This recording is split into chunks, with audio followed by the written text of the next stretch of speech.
ভারতে পালানোর এক বছর পর শেখ হাসিনার দল আওয়ামী লীগের প্রধান কার্যালয় এখন পরিচালিত হচ্ছে টেলিগ্রামে।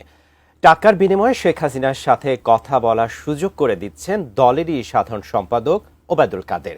এছাড়া ডিজিটাল ওই প্ল্যাটফর্মে চলছে বাংলাদেশকে অস্থিতিশীল করার প্রস্তুতিও। এমন সব চাঞ্চল্যকর তথ্য উপস্থাপন করেই একটি প্রতিবেদন প্রকাশ করেছে ভারতের স্থানীয় গণমাধ্যম। বিস্তারিত জানাচ্ছেন ইস্তিয়াক হোসেন। আওয়ামী লীগ কখনো পালায় না, পিছু হটে না।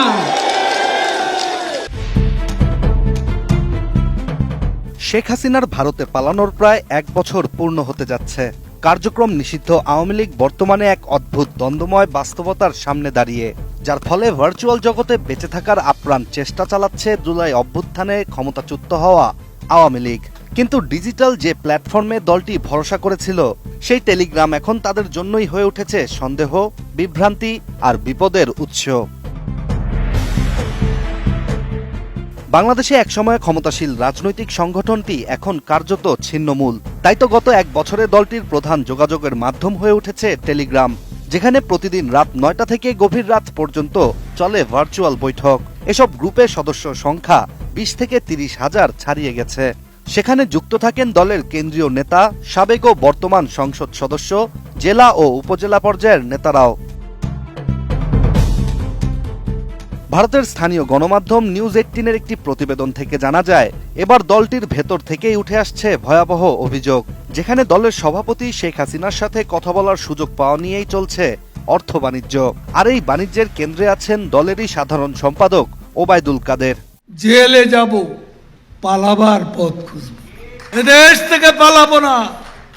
বিরোধী দল আন্দোলন করুক, বাধা দেবে না। নোভা এলইডি টিভি, ঝকঝকে ছবি, নিখুঁত শব্দ, ৫ বছরের ওয়ারেন্টি। নোভা মানে সঠিক মান, নিশ্চিত সেবা। নিউজ ১৮-এর প্রতিবেদনে দলের একাধিক সূত্র বলছে, কাদের নিজেই টেলিগ্রামকে নিজের ব্যক্তিগত রাজনৈতিক মঞ্চে পরিণত করেছেন।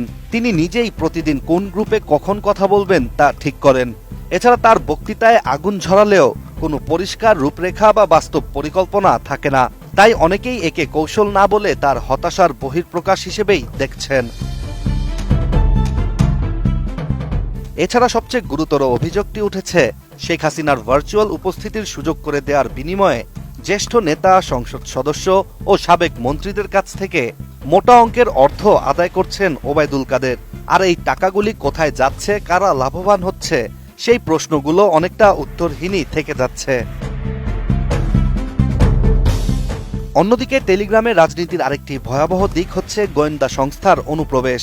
দলটির নেতাকর্মীরা এখন বিশ্বাস করেন শুধু বিএনপি বা জামাত নয়, বরং নোবেল বিজয়ী ডক্টর মোহাম্মদ ইউনূসের প্রতি অনুগত কিছু গোয়েন্দা সদস্য এখন তাদের এসব গ্রুপগুলোতে ঢুকে পড়েছে। আর তারাই কথোপকথন রেকর্ড করে তা ব্যবহার করছে চিহ্নিতকরণ ও গ্রেপ্তারের জন্য। ২০২৬ সালের জাতীয় নির্বাচনের প্রেক্ষাপটে আওয়ামী লীগ নিজেদের প্রস্তুত করছে দ্বিতীয় ধাপে প্রবেশের জন্য। এই ধাপে শুধু অনলাইন নয়, সরাসরি রাজপথে নামার প্রস্তুতিও চলছে। এমন পরিকল্পনাই করা হচ্ছে ডিজিটাল মাধ্যম টেলিগ্রামে। তাহলে কি ক্ষমতাচ্যুত শেখ হাসিনার আওয়ামী লীগ আবারও বাংলাদেশের রাজনীতিতে সুযোগ পাবে, নাকি দলটির রাজনীতি এখন ডিজিটাল প্ল্যাটফর্মেই সীমাবদ্ধ থেকে যাবে? সেই প্রশ্নই এখন জনমনে।